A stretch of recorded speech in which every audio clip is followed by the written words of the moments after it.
My sister called me at 3 in the morning crying so hard I could barely understand her. My brother was there too. I could hear him in the background, his voice low and urgent. They were outside my apartment. They said they just needed 5 minutes. They said they were sorry. They said I was destroying the family. I sat in the dark with my phone against my ear, and I didn't say a word. Let me back up.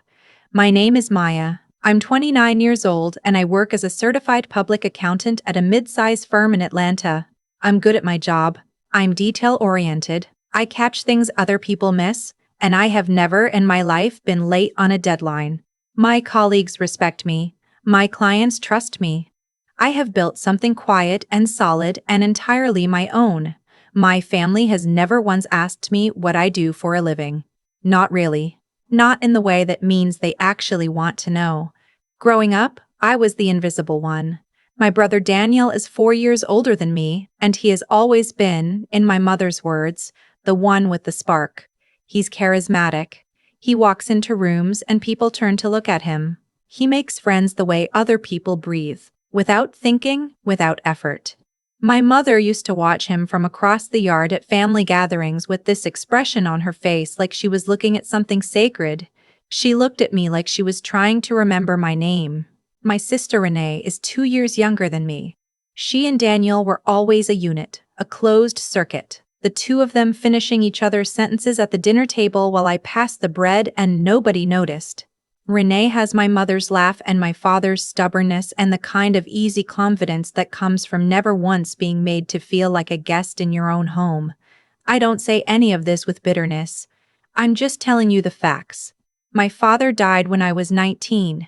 He left behind a house with a mortgage that still had 11 years on it, a truck that needed a new transmission, and a savings account with $4,000 in it.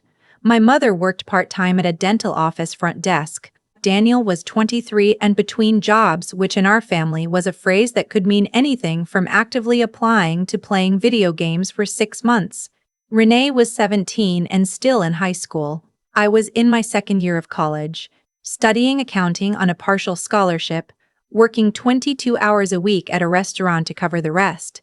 My mother sat us all down 3 weeks after the funeral and said she didn't know how they were going to keep the house. She wasn't asking for solutions. She was just stating the situation the way she stated most things, like a forecast, like weather, like something that was going to happen to her regardless of what anyone did. I did the math in my head right there at the kitchen table. I didn't say anything that night. But over the next 2 weeks, I looked at every number. The mortgage payment, the utility averages, the property taxes, my mother's income, what Daniel was likely to contribute realistically, not hopefully. I made a spreadsheet. I made 3 spreadsheets. And then I quietly started covering the gaps, not all at once. First, it was the property tax bill that came in February, 6 months after my father died, and my mother mentioned it in passing on the phone, and I said I'd take care of it. She didn't ask how. Second, it was 3 months later when the furnace needed a part replaced and the repair was $800, and I paid it and told her a neighbor had helped, which was a lie. But it was easier than what the truth would have started. By the time I graduated and started my first real job, I had been quietly subsidizing my mother's household for 2.5 years. I kept doing it after graduation. I kept doing it when I moved to Atlanta. I kept doing it when I got my CPA license and my salary went up, and I told myself I would stop when they were stable. I would stop when Daniel found his footing. I would stop when things leveled out. They never leveled out. Daniel found his footing eventually in the form of a business idea. He wanted to open a sports bar. He had a location. He had a concept. He had the absolute unshakable confidence of someone who has never once been told his ideas were unrealistic. What he didn't have was the credit history to get a loan on his own. He called me about it on a Sunday in March. I was making coffee and half listening, and he laid it all out, casual, easy, like he was asking me to pick something up from the store. He needed a cosigner. It would just be on paper. He had investors. He had a plan. He just needed someone with solid credit to get the bank across the line. It would never touch me. He would handle everything. I said I'd think about it. I thought about it for 3 weeks. I made another spreadsheet. I looked at his business plan, which he sent me on a Tuesday at 11 p.m. with no explanation. I found 7 significant problems in the first read. I sent him a list of questions. He answered 4 of them. And I signed anyway. Because he was my brother, because my mother asked me to. Because I had spent 10 years being the invisible one and I thought maybe this was the thing that would finally make me visible. Maybe if Daniel's bar succeeded because of me, someone would say it out loud. Maybe someone would turn to look. I want to be honest about that. I signed for reasons that weren't entirely selfless. I know that now. Therapy has been useful. The bar opened in September. I went to the opening and stood near the back and watched Daniel work the room like he was born to it, which maybe he was. My mother was there in a new dress, glowing, telling everyone within earshot that this was her son, her Daniel. Can you believe it? Renee was there with her husband, taking photos for social media, tagging the location, writing captions. Nobody introduced me to anyone. Nobody said my name from the stage when Daniel gave his little speech. He thanked his investors, he thanked his staff, he thanked his mother and his sister, singular Renee by name. I drove home alone and I told myself it didn't matter. I told myself I wasn't there for the credit. I told myself a lot of things. The first payment I noticed was in February. I have account alerts set up. I'm an accountant, I have alerts set up for everything, and I got a notification that a scheduled payment had failed on a loan account. I assumed it was a bank error. I called. It was not a bank error. Daniel had missed a payment. The bank was calling him. He wasn't picking up. He called me 4 days later. There was a cash flow issue. Just temporary. Could I cover this month while he sorted out a supplier problem? Just this once. I covered it. I covered April too. By May I was asking direct questions and getting answers that didn't line up with the business plan numbers I had reviewed. I asked to see the current financials. He said he'd send them. He didn't send them. I asked again. He said he'd been busy. I drove to Atlanta's city permit office on my lunch break and pulled what records I could access. Then I called a contact I have at a bank who sometimes consults with me on small business tax questions. The picture that came together was not good. In June, I got a letter at my home address. The loan was 60 days past due. My credit score had dropped 41 points. I called Daniel. He didn't answer. I called my mother. She answered on the second ring and I explained what was happening and I used plain language and I did not raise my voice and I told her that I needed Daniel to respond to me because this was my credit, my name, my financial life. My mother was quiet for a moment and then she said, "Maya, he's under a lot of stress right now. Can't you just give him a little more time?" I said I had been giving him time since February. She said, "You've always been so rigid about money. Your father was the same way." I got off the phone. I sat at my kitchen table for a long time, and then I opened my laptop and I started documenting everything. I am an accountant. I have kept records since I was 19 years old and realized that no one else in my family was going to. I had bank statements. I had transfer records. I had the text messages where Daniel said just this once in February and then again in April. I had my mother's phone call history. I had the original loan documents. I had 10 years of wire transfers and bill payments going back to a property tax bill from when I was a sophomore in college. I organized it all. I made a binder. I made a digital backup. I created a timeline document that was clear enough that anyone could follow it. A jury, a judge, a journalist, anyone. I didn't know yet if I was going to need it. But I am an accountant. I prepare. In July, my mother called to tell me about Daniel's birthday party. It was going to be a big one. He was turning 33. And my mother wanted to do it properly, a dinner at a restaurant, the whole family, some of his friends. She was excited. She talked about it for a few minutes, and then at the end she said, almost as an aside, "I'm just going to do a smaller family dinner, so I think it's better to keep it tight. Just Daniel's close people." I said, "Okay, when is it?" She gave me a date. "A Saturday in August." I said, "Am I invited?" There was a pause. "Maya, I just said it's a smaller thing." I said, "I understand that. I'm asking if I'm invited." Another pause. Daniel just wants people around him who are supportive right now. He's going through a hard time with the business. I said, Mom, I'm his co-signer. I'm the one absorbing the financial damage of the hard time with the business. Am I invited to his birthday dinner? She said, You always make everything so complicated. I said, I'll take that as a no, and I got off the phone. I sat with that for 2 weeks. I sat with 10 years of wire transfers and a 41-point credit drop and a missed birthday dinner.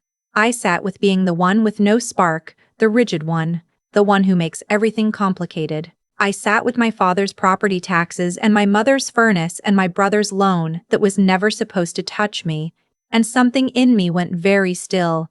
Not angry, not sad, just finished. I called a lawyer. Not a dramatic move, not a nuclear option. Just information gathering, which is a thing I am very good at. I laid out the situation. I asked about my options. I learned what I needed to learn. And then I wrote 2 letters. The first was to my mother. I told her calmly and without accusation that I had been supplementing her household expenses since I was 19 years old. I itemized it. Total amount over 10 years, adjusted conservatively, came to just under $68,000.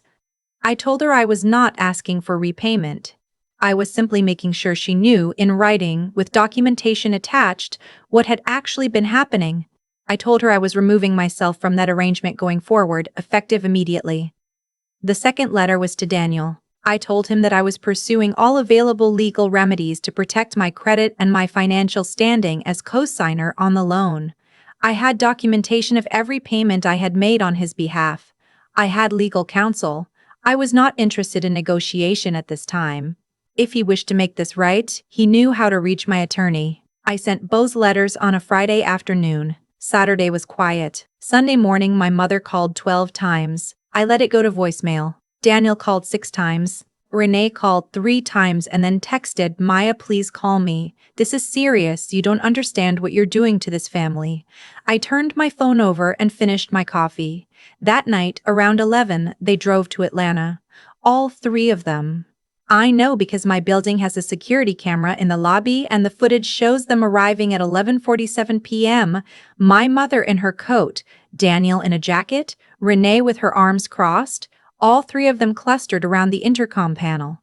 I didn't buzz them up. At 3:07 in the morning, my phone rang again. Renee. I picked up because I was awake anyway, and I suppose I wanted to hear what they would say when there was nothing left to negotiate with. She was crying.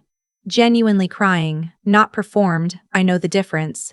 She said they'd been in the car for hours. She said Mom was a mess. She said Daniel was scared. She said they just needed 5 minutes, just to talk, just to explain, just to see me.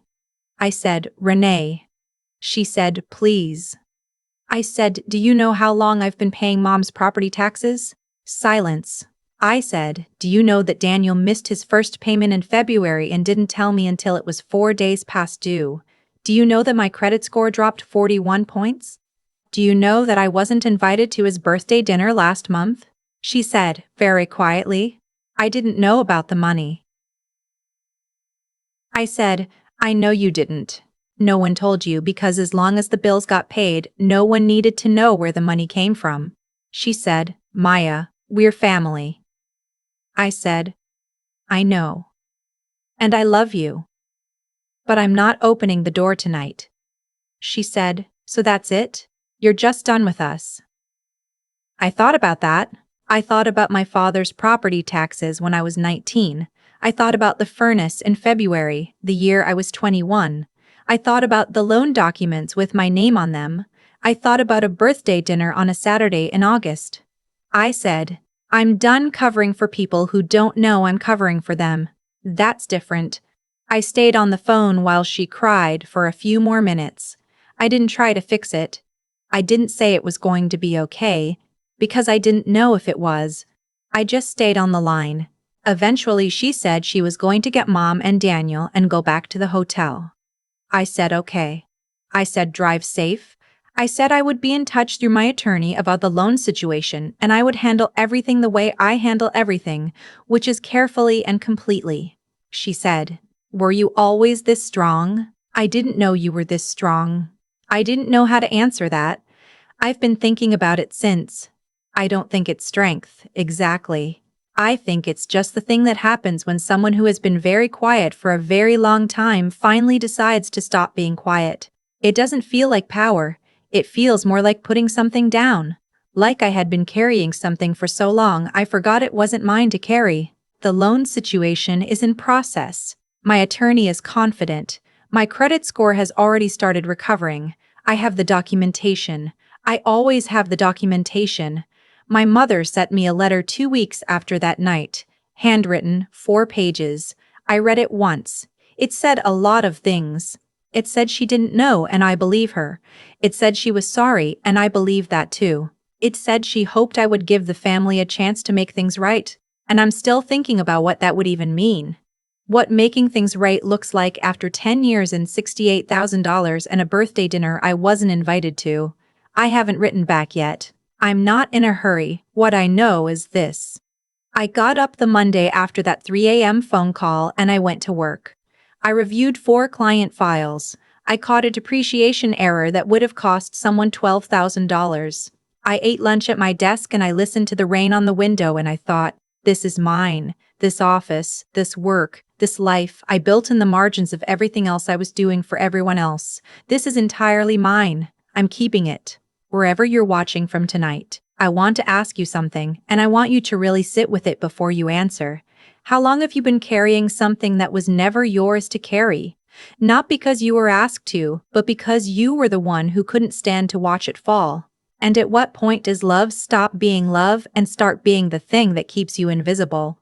I don't have the answer for you. I'm still working it out for myself. But I'm working it out. And that's more than I could say a year ago. If this story made you feel something, if you recognized yourself somewhere in it, tap the like button and leave me a comment. Tell me where you're watching from. And if there's someone in your life who needs to hear that they're allowed to put it down, share this with them. I'll see you in the next one. There's something nobody tells you about being the quiet one in a family. They tell you that patience is a virtue. They tell you that taking care of people you love is its own reward. What they don't tell you is that if you are quiet enough for long enough, the people around you will eventually stop noticing you're doing it at all. They'll stop seeing the transfers. They'll stop counting the years. And one day, they'll sit at a dinner table and not save you a seat, because somewhere along the way, your presence became as invisible as everything you'd ever done for them. That's not cruelty necessarily. It's a kind of carelessness that grows in the space where gratitude should be. And I think Maya understood that, even at 19 years old, standing at a kitchen table doing math in her head, 3 weeks after her father's funeral. She didn't help her family because she expected recognition. She helped because she had the skill and she could see the gap and she couldn't stand to watch something fall when she had the ability to catch it. That impulse to catch what others let drop is one of the most quietly decent things a person can be. But it only stays decent when the people being caught acknowledge at some point that they were falling. What happened to Maya over 10 years wasn't a single act of betrayal. It was a pattern. And patterns are made of small decisions, each one reasonable on its own. Her mother didn't wake up one morning and decide to take her daughter for granted. Her brother didn't sign loan documents planning to disappear. But small decisions compound. Silence compounds. Being invisible compounds. And eventually you end up with $68,000 and a birthday dinner you weren't invited to and a credit score 41 points lower than it should be. The thing I keep thinking about is the documentation. Maya kept records because she was an accountant, yes, but also because on some level she always knew. She knew that the people who benefit most from invisible support are often the least likely to remember it without evidence. That's not cynicism. That's intelligence applied honestly to a situation most people prefer not to examine. She didn't document to punish anyone. She documented because she understood that the truth, left unrecorded, has a way of disappearing along with the person who lived it. And when she finally stopped, when she wrote those 2 letters and sent them on a Friday afternoon and turned her phone face down, that wasn't an act of anger. It was an act of precision. She had done the math. She had weighed what she was carrying against what she was receiving. She had arrived at a conclusion the way she arrived at all her conclusions. carefully, completely, without flinching from the numbers. What I take from her story is this. The strength to walk away from something that has been hurting you is not something that appears suddenly. It is built slowly, over years, in every moment you chose to keep going when you had every reason to stop. Maya didn't become someone capable of sending those letters the night she sent them. She became that person at 19, at 21, at 25, every time she quietly handled something no one else would handle and asked for nothing in return. That steadiness, that refusal to collapse, that discipline, that was the real inheritance she gave herself. Everything else was just the moment she finally decided to use it. You reap what you build inside yourself, and Maya had been building something solid for a very long time.